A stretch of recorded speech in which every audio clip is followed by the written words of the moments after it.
Salve,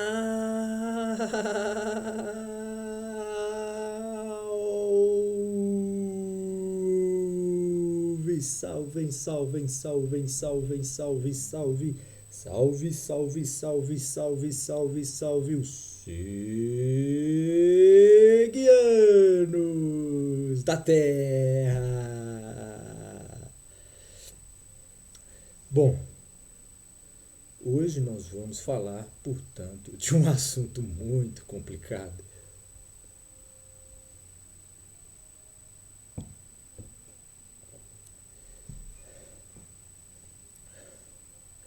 Quem está acompanhando aí o canal sabe que os temas aqui são muito polêmicos, muito difíceis, né? A gente já começa dizendo, ora, os doutores aí, Bolsonaro e Lula, têm que dizer o que realmente eles querem, né? Porque isso que eles estão dizendo aí não está convencendo ninguém mais não. É hora de abrir o jogo e dizer a verdade e o que sente, não é? Bom, agora isso daí não se fala mais nisso até o final do vídeo, onde a gente vai poder, de repente, formar a conclusão sobre tudo isso daí. Tá certo? Daqui para frente nós vamos tentar falar de 11 ou 12 tópicos e tentar finalizar com esse início, né? Todo discurso tem que ser assim, fechado, né? Mesmo que ele seja extenso. As pessoas às vezes não compreendem isso. Elas não têm esse hábito de ouvir, né? E, portanto, não podem receber a mensagem, né? É preciso ouvir a mensagem. É preciso ouvir a mensagem. Então você veja bem. Se você trabalha aí com o Júlio Criminalista, por exemplo, que está fazendo os vídeos aí na internet, no YouTube, e está falando como comprar arma, como adquirir a posse e etc, como saber atirar, como ter a arma legalmente, como poder estar armado, viver armado, né? Pelo menos ter a sua arma na sua casa, quer dizer. Agora você vê, Júlio, como é você intempestivo e impertinente? Ora, a maioria já disse que não quer isso daí. A maioria já disse que não quer.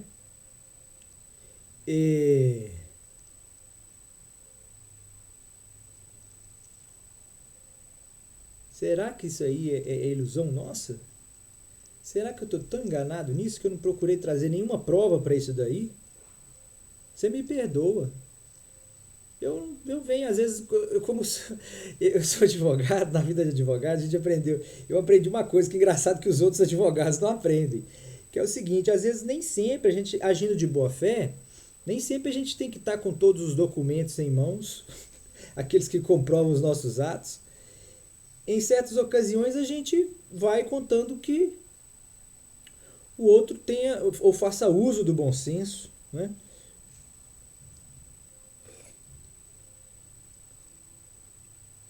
Agora, qualquer advogado desses advogados de capitais aí de Belo Horizonte, da área empresarial, da área do direito civil, da área do direito de família, jamais vão passar uma orientação dessa, vão aprovar um tipo de comportamento desse, porque estão comprometidos com o sistema capitalista.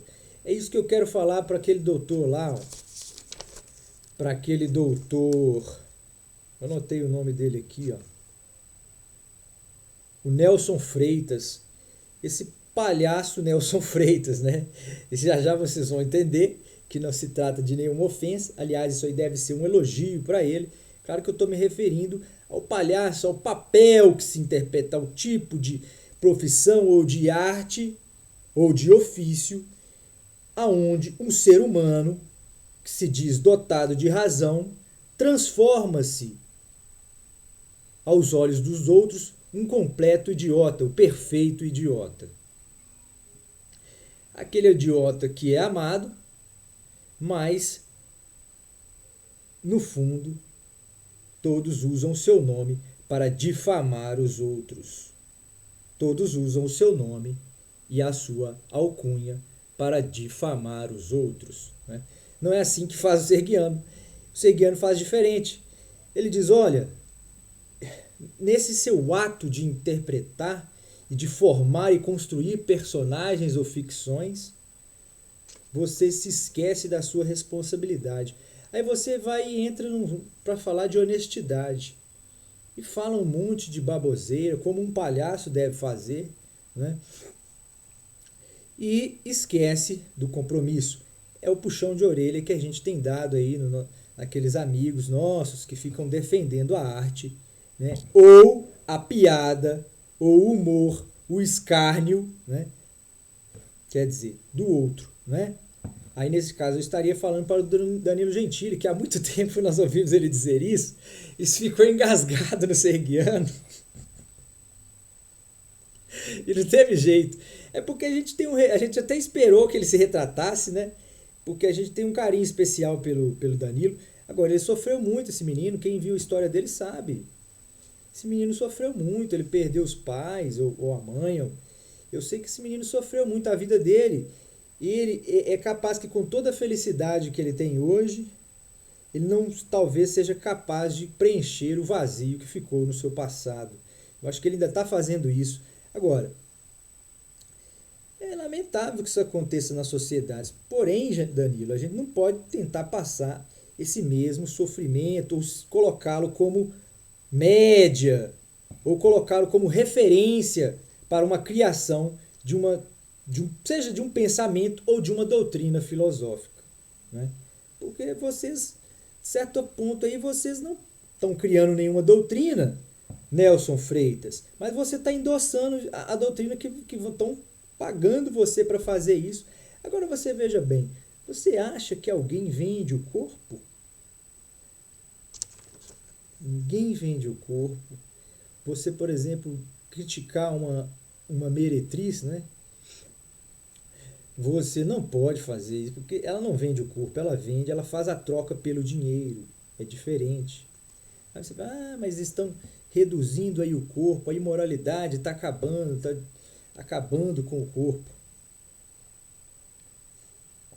Não é o corpo nesse sentido aí que está sendo violado, não. Ele está sendo violado quando ele passa fome, quando ele é limitado por uma doença ou por uma deficiência, quando esse corpo é só no mundo e não tem outros corpos para interagir, nem física nem psicologicamente.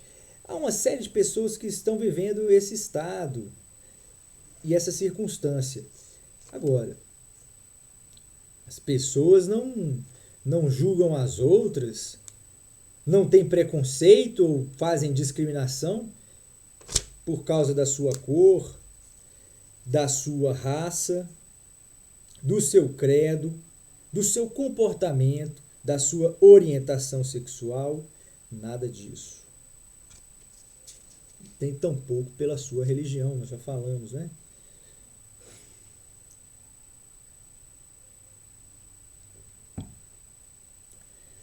Agora você veja bem, o que os homens hoje estão transformando aí? Hoje eu vou falar para os homens que estão que fazem esse tipo de coisa, que pagam pelo corpo, né? Que na verdade não é, você não está pagando ali pelo corpo. Você está pagando pelo preenchimento de um vazio, né? Agora,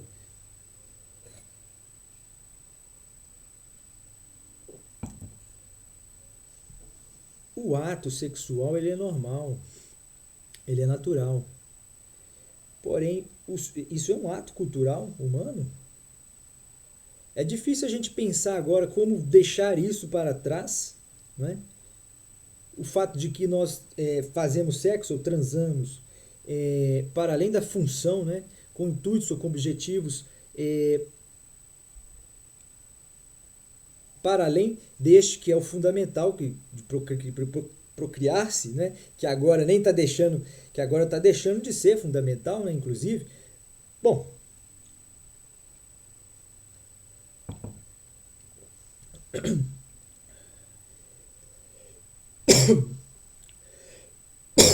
Isso daí é, portanto, um sinal visível de que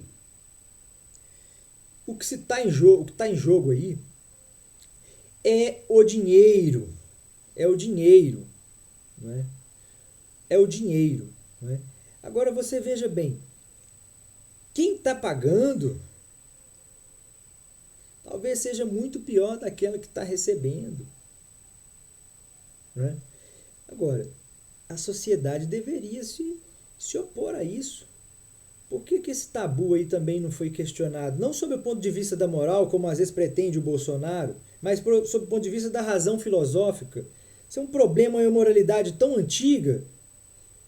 Por que os seres humanos aceitaram e ainda tem o disparate de dizer que tudo isso é aceitável porque essa seria talvez a maior e mais antiga profissão do mundo. A maior e mais antiga profissão do mundo. Isso daí não é nenhuma justificativa ou justificação, pelo contrário, é algo que nos faz ainda mais preocupar. Ora, um problema tão antigo, né, é porque é supostamente um problema, né? Assim como supostamente é o problema a cor das pessoas, como supostamente é problema a orientação sexual delas, como supostamente é importante ou relevante a religião, ou o Deus ou a deusa que ele segue. O Deus ou a deusa que ele segue. E a gente sabe que não é. A pessoa que tem o dinheiro, que tem o poder material, direto ou indireto, ela controla todos esses outros subterfúgios. Todos estes outros subterfúgios. Ora, um negro que tenha muito dinheiro é muito respeitado, não paira sobre ele qualquer preconceito ou discriminação significativos. Significativos. Um deficiente físico que seja muito endinheirado não tem que sofrer todos os dias o mesmo sofrimento que tem aquele outro que não tem tanto dinheiro assim, né? Quer dizer, não é, portanto, a idade que causa todo esse problema, a diferença de idade das pessoas e a falsa moralidade, né, de aceitação de casais com idades muito distintas que se unem, né, e logo a humanidade vai imaginar que aquilo ali é uma relação mais econômica do que afetiva ou moral, afetiva ou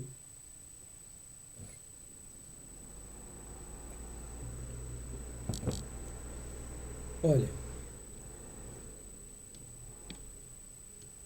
a gente quer chegar no seguinte ponto. Ninguém é santo. Seres humanos são um só. Não há distinção entre os seres humanos na sua essência. Na sua essência, não. Na sua essência, não. Isso aí é um princípio do qual todos nós temos que partir. Portanto, não podemos julgar uns aos outros. Não podemos julgar, portanto, uns aos outros. Não podemos julgar, portanto, uns aos outros.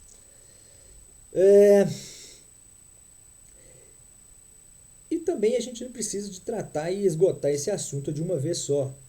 Esse tema, a introdução dessa aula de hoje, desse curso, que é um curso mais aprofundado para quem está acompanhando o sergianismo, vai acolher lá as primeiras bases. Quem está acompanhando a partir de agora, né? Volte no passado, faça uma regressão no passado, encontre numa era em que nós dávamos as nossas primeiras lições, né? No momento em que nós dávamos as nossas primeiras lições. E aí você vai se dar conta de que todo esse discurso agora vai se encaixando, né? Como uma espécie de quebra-cabeças, né? O Dória, por exemplo, num episódio que perguntaram aí do Cunha, né? Eu esqueci, ele é policial Cunha, que ele chama de policial Cunha, né? O policial Cunha Parece que tá em forma, né, policial Cunha? Tá malhando. Isso é muito bom, a pessoa que se exercita. Isso aí é muito bom, né? Isso aí é muito bom. Agora, o que acontece? É, eu não sei se ele está querendo. Ele está querendo ser mais do que astro de internet, Dória. Você já começou falando bobagem. Você fala muita bobagem, Dória. Você, você com todo respeito, Dória, você era um belo apresentador de jornal empresarial. Eu te amava. É, e aí é o seguinte, mas tudo bem, se você é sincero, continue se esforçando aí nessa esfera pública, né?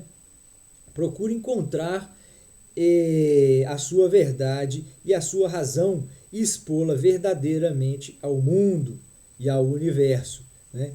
Que assim nós saberemos quem realmente você é. Né? Agora, é isso que está faltando de modo geral de todos nós. Né? A gente não pode ficar culpando só o Dória, não, coitado. Só um segundo. Bom, olha, vamos tentar ver se a gente progride, né? Vamos lá. Olha, vamos falar aqui de uma coisa importante. Olha para você ver que bobagem. Vejam bem que bobagem. Vejam bem que bobagem. Tem um amigo que falou uma bobagem tremenda. Ele disse, olha, a direita não gosta da elite, não. Né? Quer dizer, bobagem não está aí no mérito da informação, não. Mas está no comentário. Quer dizer, essa elite aí que ele está dizendo que faz, que gosta, que gostaria, né, supostamente do cartel, né, e não fosse, portanto, uma defensora real do livre mercado, né, o que as tornaria, portanto, pessoas de posição política direitista, né, de posição política direitista. Então, esse está aí todo o problema, tá? O que, na verdade, isso aí... Qual a leitura que se pode fazer disso daí? Se não essa, por exemplo, essa que vem, que endossa também a doutrina olaviana, né? Claro que sim, né? É mais ou menos isso, ora. Isso aí se explica muito facilmente. É o que nós temos dito aqui há muito tempo, né? Temos repetido, renovado, né? Reiterado, portanto, quer dizer, existe um espectro da direita composto de extremos, né? A extrema direita, né? A extrema direita, a média direita e a direita que está próxima do centro, né? E dentro essas camadas são só ilustrativas, a verdade é que elas se repartem muito mais. É gente que às vezes não sabe disso, né? Não entende isso. Como saber isso daí? Não tem jeito. A menos que eles revelem-se a nós.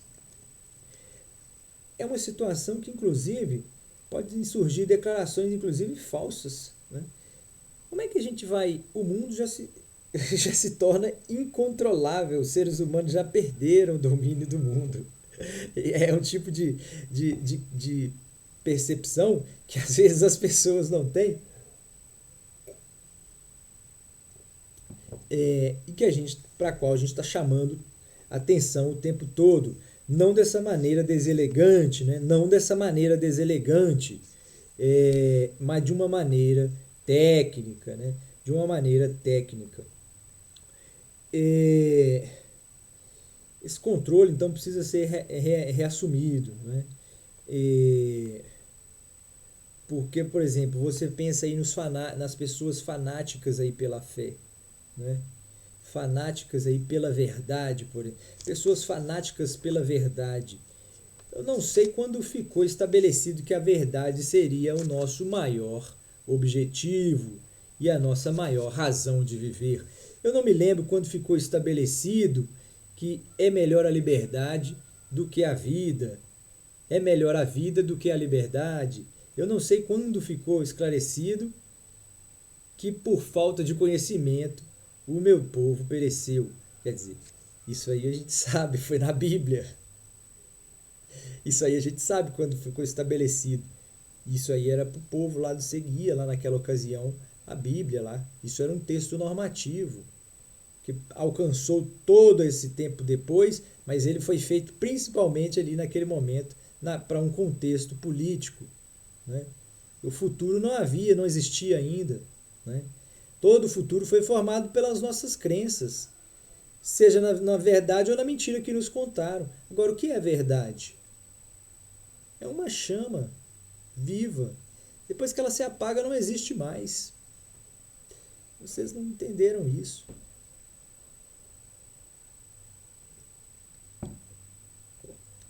Agora você vê,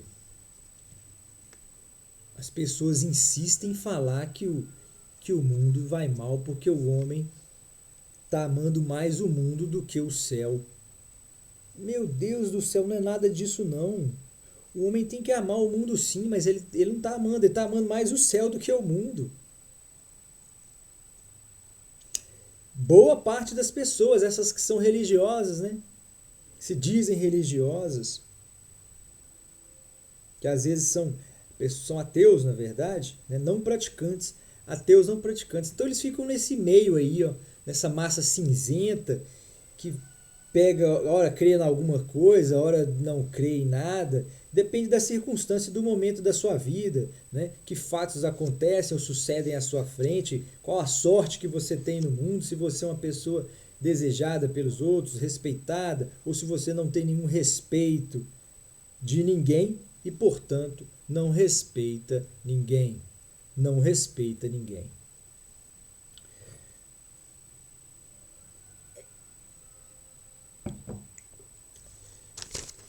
Como é que você pode pensar numa coisa dessa? Essa coisa de livre mercado, meu Deus do céu. Isso daí é uma utopia que vocês... Tem o nome do cara aqui, rapaz. Eu peguei o nome desse grande filósofo que nasceu, inclusive, ele é sergiano. Esse filósofo, ele é sergiano. Eu vou pegar o nome dele aqui para vocês. Esse filósofo é sergiano. É quem criou o libertarianismo. Mas eu vou falar o erro dele para vocês. Fiquem calmos. Eu vou falar o erro do cara, desse simpático senhor aqui, parece mais o Woody Allen. Olha aqui se não parece o Woody Allen. E o nome desse cara, eu sei que ele é do Bronx. Nasceu no Bronx, no dia 2 de março de 1926. Agora, esse homem foi um gênio. Só que ele não conseguiu entender uma coisinha que ninguém está entendendo. Nós vamos começando a fechar aqui lá no Lula e no Bolsonaro. Tá?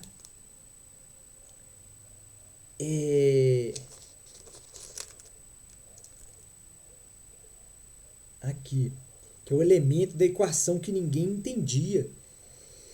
Porque todos vocês, com suas boas vontades, com as suas boas fés, com as suas honras, com tudo que vocês têm de bom, né, e que o outro infelizmente não tem, seja da esquerda ou da direita, o pobre, o rico, o fraco, o bom, o mal, o ruim, o certo, o errado, o justo, o injusto, o iníquo, o justo, o belo, o feio, o forte ou o fraco, o sortudo ou o azarado, né?